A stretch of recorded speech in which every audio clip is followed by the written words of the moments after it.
នាយករដ្ឋមន្ត្រីថៃទូរស័ព្ទទៅប្រាប់មេដឹកនាំបារាំងរឿងវិវាទព្រំដែនជាមួយកម្ពុជា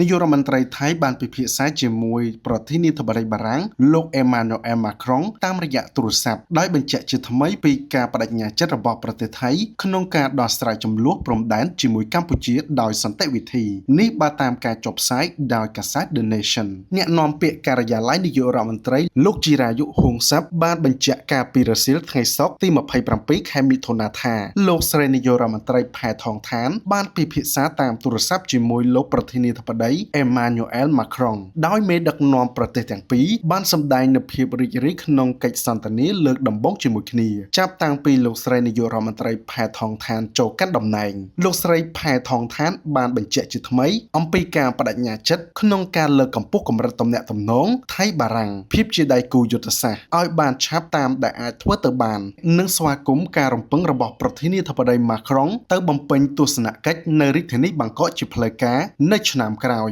ចំពេលមានកិច្ចប្រជុំកំពូលរបស់អង្គការអន្តរជាតិ La Francophonie ដែលហៅកាត់ថា OIF នៅកម្ពុជាលើសពីនេះប្រធានាធិបតីបារាំងក៏បានអញ្ជើញលោកស្រីនាយករដ្ឋមន្ត្រីផែថងឋានទៅបំពេញទស្សនកិច្ចនៅប្រទេសបារាំងជាផ្លូវការនិងចូលរួមវេទិកាសន្តិភាពរដ្ឋធានីប៉ារីសផងដែរក្រៅពីនេះមេដឹកនាំទាំងពីរបានឯកភាពគ្នាថាស្ថានភាពនយោបាយនិងសេដ្ឋកិច្ចនាពេលបច្ចុប្បន្ននេះកាន់តែមិនប្រកបប្រជាខណៈមេដឹកនាំទាំងពីរក៏បានអំពាវនាវឲ្យមានការបង្កើនកិច្ចសហប្រតិបត្តិការជាពិសេសវិស័យពាណិជ្ជកម្មការវិនិយោគនិងភាពជាដៃគូផ្អែកលើបទបញ្ញត្តិអន្តរជាតិមេដឹកនាំបារាំងថៃក៏បានផ្លាស់ប្ដូរទស្សនៈស្ដីពីការប្រកួតប្រជែងភូមិសាស្ត្រនយោបាយក៏ដូចជាសេដ្ឋកិច្ចពិភពលោកខណៈថៃបានបញ្ជាក់ជំហររបស់ខ្លួនជាថ្មីក្នុងការរក្សាតុល្យភាពរវាងមហាអំណាចដែលគ្រប់គ្រងដល់សណ្ដាប់ធ្នាប់ពិភពលោកដោយផ្អែកទៅលើច្បាប់អន្តរជាតិក្នុងបរិបទអាស៊ានលោកស្រីផែថងឋានបានសង្កត់ធ្ងន់លើតួនាទីស្នូលរបស់អាស៊ាន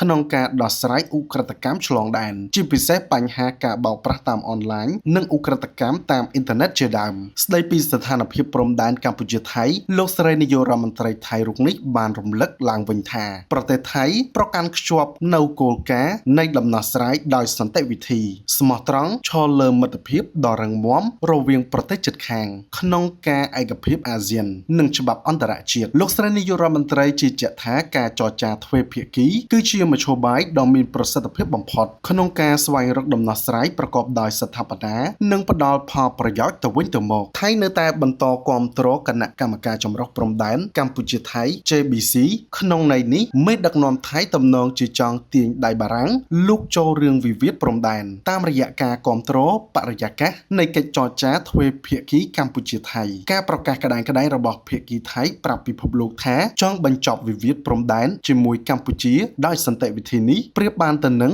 សត្វរៃយំនារដូវប្រាំងព្រោះប្រទេសក្បែរខាងកម្ពុជាមួយនេះមិនបានគោរពនិងទទួលសេចក្តីសម្រេចរបស់តុលាការយុត្តិធម៌អន្តរជាតិនោះទេ